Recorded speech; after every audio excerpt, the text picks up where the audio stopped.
Frederick Griffith का माइस वाले experiment के बाद हमने क्या देखा कि जो साइंटिस्ट उसके बाद वो जुट गए ये फाइंड आउट करने के लिए कि ऐसा जो उसने सिर्फ ये बताया कि कुछ एक ऐसा सब्सटेंस है जो ट्रांसफॉर्मेशन करता है, लेकिन वो क्या सब्सटेंस है, उसका क्या नेचर है, इसको फाइंड आउट करने के लिए सारे साइंटिस्ट जुट गए। और जैसे इसमें ये तीनों साइंटिस्ट थे, Oswald Avery, Colin MacLeod, Maclyn McCarty. इन तीनों ने they have started to determine और they have work to determine biochemical nature of transformation और ट्रांसफॉर्मिंग प्रिंसिपल। बायोकेमिकल नेचर, अब इसमें बायोकेमिकल नेचर में ये उनको पता करना था कि ये डीएनए, आरएनए, प्रोटीन, ये तो उनको पता नहीं है कि क्या था। तो ग्रिफ्थ के इस एक्सपेरिमेंट में क्या ऐसा था जो ट्रांसफॉर्मेशन क्रिएट कर रहा था, इसके लिए उन्होंने वर्क करना शुरू किया। उन्होंने पहला काम क्या किया, उन्होंने जो एस सेल्स थे ना उसमें से बायोकेमिकल सब्सटेंसेस को प्योरीफाई किया। Biochemical substances like protein, DNA और आरएनए, उन सबको प्योरीफाई कर लिया, क्योंकि यहाँ पे ये पता करना था कि एक्चुअल में ट्रांसफॉर्मेशन कौन कर रहा है। तो प्योरीफिकेशन के बाद उन्होंने हीट किल्ड एस सेल से ये तीनों सब्सटेंस को निकाल लिया, प्योरीफाई कर लिया। सेकेंडली उन्होंने क्या किया, दे डिस्कवर्ड, उन्होंने क्या देखा कि जो इन तीनों में से डीएनए जो है वही इकलौता ऐसा है जो ट्रांसफॉर्मेशन कॉज कर सकता है। दे discover that DNA alone caused transformation. ठीक है, तो इनको ये तो पता चल गया कि यही इन तीनों में डीएनए ही है, लेकिन इसको प्रूफ भी करना पड़ेगा। दे ऑल्सो डिस्कवर्ड, उन्होंने ये भी देखा जो जैसे इसके लिए प्रोटीन के लिए प्रोटीन डाइजेस्टिंग एंजाइम उन्होंने यूज़ किया, प्रोटीएजेस, और आरएनए के लिए उन्होंने यूज़ किया आरएनए डाइजेस्टिंग एंजाइम्स, आरएनएजेस। और उन्होंने ये देखा कि इनके यूज़ के बाद डाइजेस्टिंग मीन्स इसको वो खा जा रहे हैं, ख़त्म कर दे रहे हैं, उसके बाद भी ट्रांसफॉर्मेशन का जो प्रोसेस था वो रुका नहीं। इसका मतलब इन दोनों का कोई रोल नहीं है। प्रोटीन और आरएनए जो है उसको डाइजेस्ट करने के बाद भी अगर ट्रांसफॉर्मेशन हो जा रहा है तो it means they did not affect the transformation. लेकिन अगर डीएनएज हम यूज़ करते हैं, अगर हम इसमें डीएनएज यूज़ करते हैं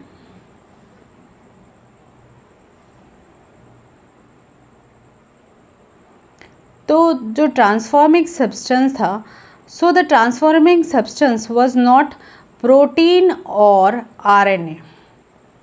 तो उन्होंने ये तो कर दिया, बट डाइजेशन विथ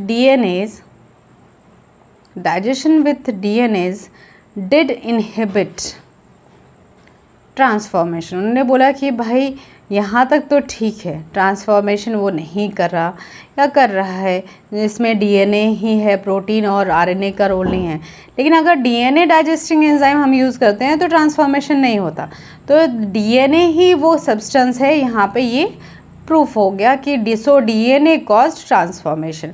अब डीएनए एक जेनेटिक मटेरियल है, इसको प्रूव करने के लिए अल्फ्रेड हर्शी और मार्था चेज, ये दोनों साइंटिस्ट ये प्रूव करने में लग गए कि DNA is the genetic material. ठीक है, 1952 में इन्होंने एक एक्सपेरिमेंट किया ये प्रूव करने के लिए कि डीएनए जो है वही जेनेटिक मटेरियल है। इससे पहले ट्रांसफॉर्मेशन कॉज कर रहा है, ठीक है, लेकिन इसको प्रूफ करने के लिए उन्होंने क्या किया, they worked with bacteriophage. Bacteriophage क्या होता है, ऐसा वायरस जो बैक्टीरिया को इन्फेक्ट करता है। सो दे ग्रू some viruses on phosphorus containing medium, radioactive phosphorus containing medium, और मीडियम कंटेनिंग रेडियोएक्टिव, जैसे भी लिखो इसको, मीडियम कंटेनिंग रेडियोएक्टिव फॉस्फोरस। दूसरा उन्होंने some other viruses, they have grown some other viruses in a medium containing radioactive sulphur. ठीक है, एक को तो फॉस्फोरस, रेडियोएक्टिव फॉस्फोरस में कुछ को ग्रो किया और कुछ को रेडियोएक्टिव सल्फर में ग्रो किया। क्यों ग्रो किया, क्योंकि यहाँ पे हमें पता करना था कि जो सब्सटेंस एक वायरस से बैक्टीरिया में एंटर हो रहा है वो डीएनए है, अगर डीएनए है तो वो शो भी होना चाहिए, अगर प्रोटीन है तो वो भी दिखना चाहिए। तो रेडियो एक्टिव फॉस्फोरस वाले मीडियम में जो वायरस थे उनके वहाँ पे उनके रेडियो एक्टिव डीएनए दिखा उनका, और जो रेडियो एक्टिव सल्फ़र वाले मीडियम में वायरस थे उनका जो प्रोटीन कोड था, viruses content radio active protein. ठीक है, यहाँ पे तो ये हो गया कि एक के तो डीएनए में मिला, फॉस्फोरस तो डीएनए में मिला और सल्फ़र प्रोटीन में मिला, लेकिन डीएनए में नहीं मिला।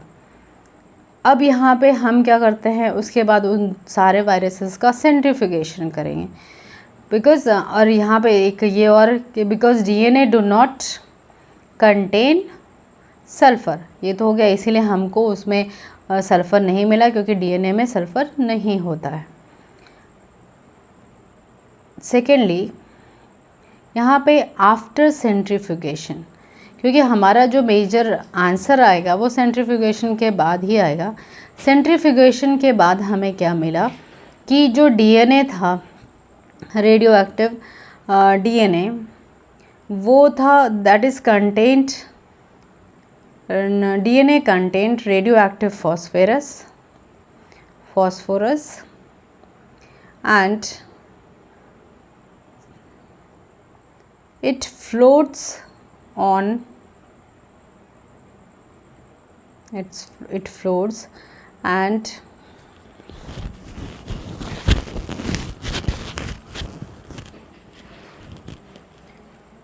it shows DNA is the genetic material.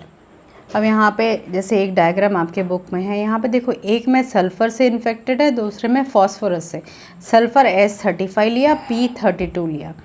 पहला प्रोसेस था इन्फेक्शन, दोनों जगह पे आप देख सकते हो कि बैक्टीरिया से इन्फेक्शन करवाया, वायरस से बैक्टीरिया को इन्फेक्शन, फिर उसके में क्या किया, ब्लेंडिंग हो गई यानी मिक्स हो गया डीएनए। उसके बाद सेंट्रीफ्यूगेशन के बाद हमें क्या मिल रहा है, सेंट्रीफ्यूगेशन के बाद में एक में तो हमको यहाँ पे जहाँ पे फॉस्फोरस था वहाँ पे हमें डीएनए में फॉस्फोरस मिल रहा है, और जो जहाँ पे सल्फ़र था वहाँ हमें प्रोटीन में मिल रहा है। तो ये दोनों जो सब्सटेंस है, no radio active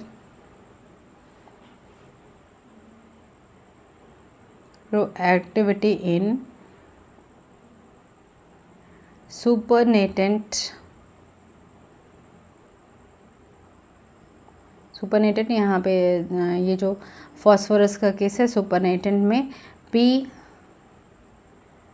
phosphorus DNA में यहाँ पे सुपरनेटेंट में कोई रिएक्टिविटी नहीं थी क्योंकि वो तो सल्फ़र था, और एस के प्रोटीन कोड में मिला, हाँ जो एस मिला वो प्रोटीन कोड मिला।